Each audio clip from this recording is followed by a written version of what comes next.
Hi guys, welcome back to my channel. For those of you who are new, welcome. My name is Amanda and I do random videos, reviews, and vlogs, so feel free to subscribe if you have not already. So today my video is about searching for my passion, and I kind of want to just share how I tried to figure out my passion and how many times I've kind of failed or given up, and like, I don't know, how it all feels now. You might be wondering why I was looking for my passion in the first place and like why it's so important to like search for it and what the big deal is. I am in my late 20s right now, so I guess like a few years from now I'd want kids or a family down the road. I guess when I'm thinking about the future, it makes me think about how much time I have now versus how much time I'll have later on. It just makes me appreciate how much time I have now, and knowing that that is not going to stay the way it is forever. I just want to take advantage of that time and be productive and try to figure out what I'd like to do and spend my time doing it. So that brings me basically to finding my passion. So as I said before, I've started a lot of different things, but I've also stopped a lot of different things.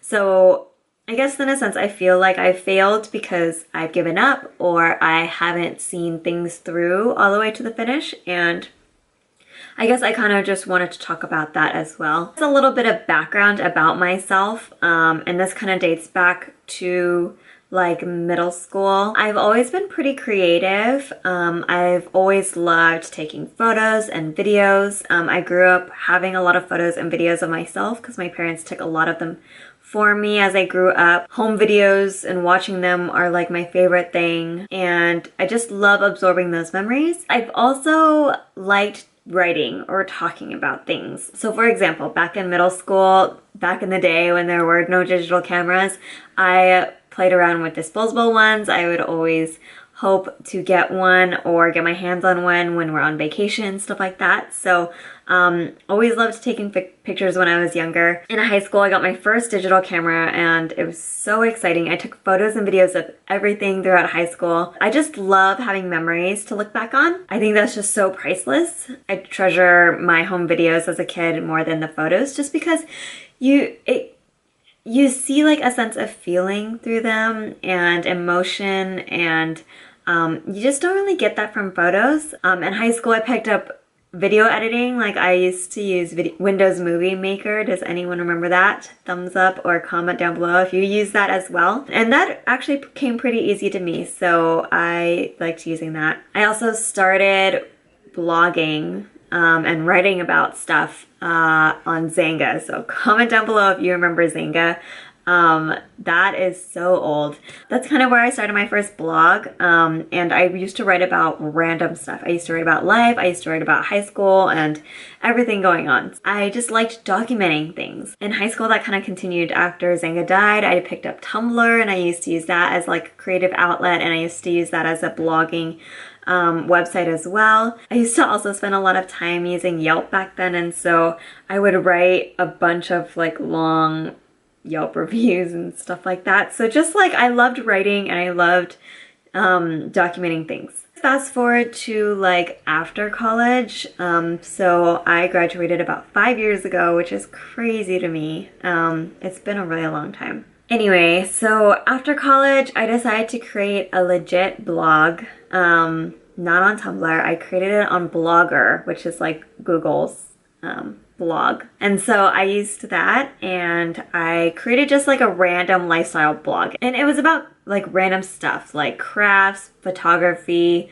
beauty, makeup, stuff like that. And it was just really random, but it just like allowed me to put all my thoughts somewhere. I called it Dear Myself because it was more like just for me. Like when I called it that, it was basically me saying like, if no one reads this, if no one sees these, it's totally okay, because I really wrote these for myself and that's all that matters. So it wasn't about like views, although it was really cool seeing views come in, but I was still trying to ultimately focus on not getting too attached to views and like doing it for myself still. That blog actually only lasted about 2 years. So I kind of gave up that, and then I ended up picking up YouTube because I started getting into videos. At that time, I had been watching vlogs for years, and vlogs were like my favorite thing, and just watching random videos on YouTube. It was so fun to me, and I spent so much time on YouTube, so it just made sense to try to create videos, so I did. That was back when I was actually renting a place, so I had a nice area to film. I had a nice like plain wall, unlike now. And so it just made it easier to film, and I wasn't living with my parents or my family, so it felt like a judge-free zone. I could just do whatever I want. And so I created YouTube videos, and that lasted about 6 months, and then I stopped because after that I moved back home into this not super pretty place, but that kind of ended my YouTube journey because I just hate my room here. I just hate my house. It has horrible lighting. We're not facing the right way to get the sun in the right times. And when I get back home, it's dark. A couple windows that I have, they don't get the right lighting. It's just all bad. And like when I turn on my regular light, it's super yellow and it's disgusting. And so I was just not liking my setup, and I did not want to do YouTube videos again because I was just so annoyed that I didn't have a space to do it, and a pretty space at that. So I just, you know, decided to stop after 6 months. Then I went back to blogging because you don't need a pretty space to blog. You can just blog wherever and no one knows where you're doing it. So I started picking up my blog again, and this time I named it a little differently, but it was still more of a lifestyle blog. I named it Amandamlim. I kind of continued it from my after college blog, and then just kind of started adding other stuff as well. I was kind of doing that blog while I was doing YouTube, but they kind of ended around the same time, so I basically stopped that personal blog. And then around that time is when I started getting into fashion blogging. I started following fashion bloggers on Instagram, started getting inspired to like dress nicely and stuff like that, even though I work at a tech company and it's pretty casual.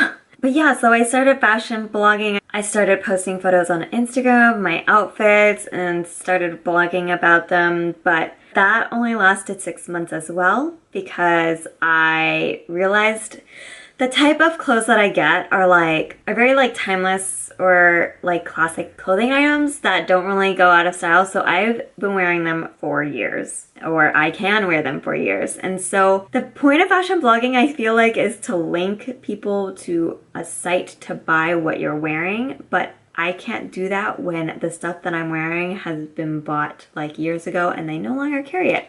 Or the stuff that I bought was bought at like Marshall's or TJ Maxx, and like, you know that the stores don't match the online stores. So that didn't really work out for me, I realized, because I was barely buying new things, and I didn't want to buy new things just for the sake of like running a fashion blog. Like, I wasn't gonna spend money just because I was trying to like, you know, following or like, I don't know, whatever. So I decided to give up on that after about 6 months. 2 years ago, my cousin realized that I had nice handwriting, so she asked if I could do some signs for her wedding, you know, like write wedding chalkboard signs. So I decided to do that. When I was younger, I used to love like copying people's handwriting, so I kind of used that to like vary my handwriting styles and stuff. And then I kind of started getting into hand lettering, and then I got into calligraphy. I kind of have decent handwriting, so those weren't too hard for me to pick up, and so I got into that. I started doing it for fun. I used to make cards, and I even attended a calligraphy workshop, and that was super exciting because that was someone from Instagram that I was following, so that was super exciting to attend her workshop. And so I named that Hopes and Crafts and tried to make that a little side business or whatever, side hobby. Only a couple of friends and family were interested, and so I kind of did small projects for them, but that ended in about a year. This is about the time that I started thinking about financial freedom as well. So 2 years ago, I started thinking about finances and trying to figure out all of that and what that meant for me. I realized that one key thing about financial freedom is increasing your income. At this point, I was trying to find ways to make more money. And that's why I started Hopes and Crafts, in the hope that people would be interested in buying items from me. But it didn't really take off too much, but also I realized that the time that I spent working on those items wasn't really worth the amount that I would get in return. I know like when it's your hobby, like it doesn't matter like how much money you make or whatever. But I just felt like it was a lot of time and I wasn't super in love with it, so it wasn't worth it for me. So that's why I kind of let that go after about a year. So I stopped that. Then I went and picked up videos and vlogging again. That was last year. I think video editing is something that I like to do, and it is kind of mindless for me.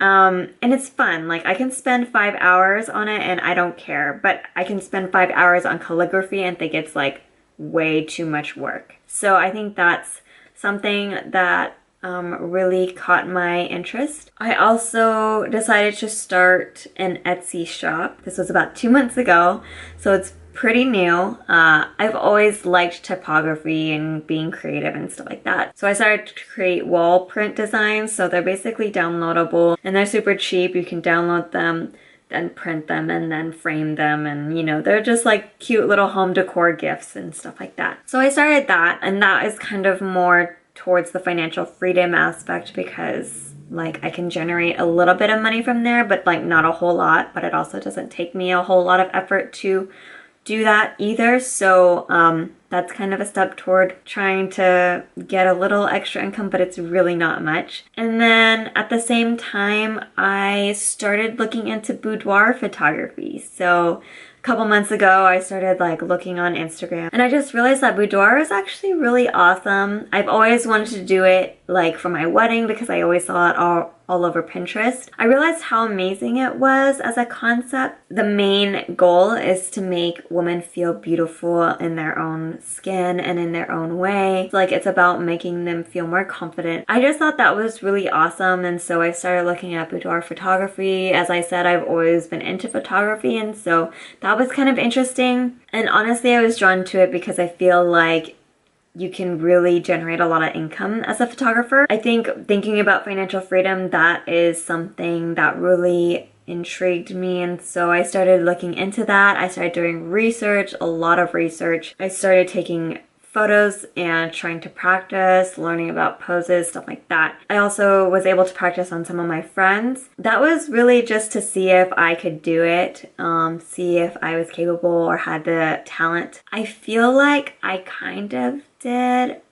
but at the same time, when I was editing the photos, I realized that it wasn't something that I really loved. I love the concept of making women feel confident in themselves because it took me so long to be more confident in myself, and I just want that for other women as well. But at the same time, just because I think it's an amazing idea doesn't mean that I need to do it or execute it. After that second time practicing with my friends, I realized that it wasn't something that I was super passionate about.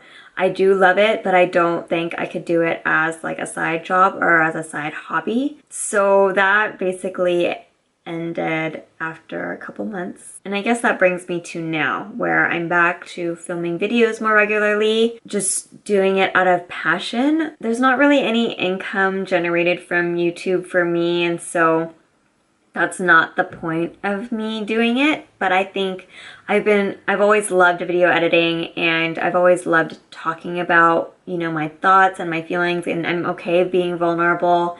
And I think that creating YouTube videos is really my passion. For a while, I guess I was very frustrated with myself because I felt like a failure. I felt like a quitter. I felt like I started so many different things and stopped them or dropped them or quit. And that really hit me hard, and I felt so much pressure from myself and made myself feel so bad about it. I just made myself feel like a quitter because I never saw anything through. I also think about what other people might be thinking of me. I put like callouts for boudoir photography models on Instagram multiple times for my friends and family to see and stuff like that. And I promoted like my chalkboard and craft calligraphy hand lettering stuff to my network as well. And I know that people have seen me try all these different things and not finish them, and it really like bugs me that I seem like I might be a quitter. A part of me feels like a quitter,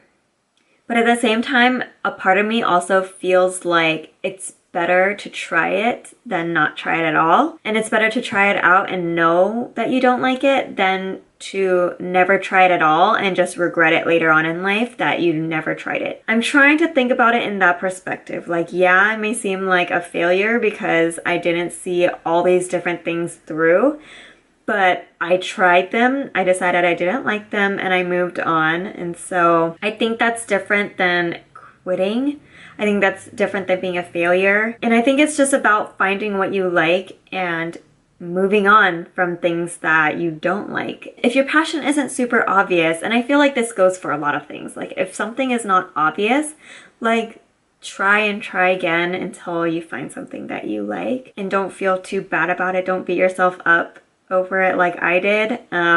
It's okay to try things out because it's better to live without regrets than to live regretting not trying all these things out that you were interested in. I guess that's basically my story. I guess I wanted to share all the things that I've tried, all the times that I've started and stopped and started and stopped, and just show that it's okay, that it's not a bad thing, that you should live without regrets. So if there's anything that you want to try, no one's stopping you but you. I hope you liked this video. Please like and subscribe to see more videos from me. Please leave a comment down below. Let me know what you thought of this video or if you related to it at all. And I hope to see you in the next one. Thank you so much for watching. Bye.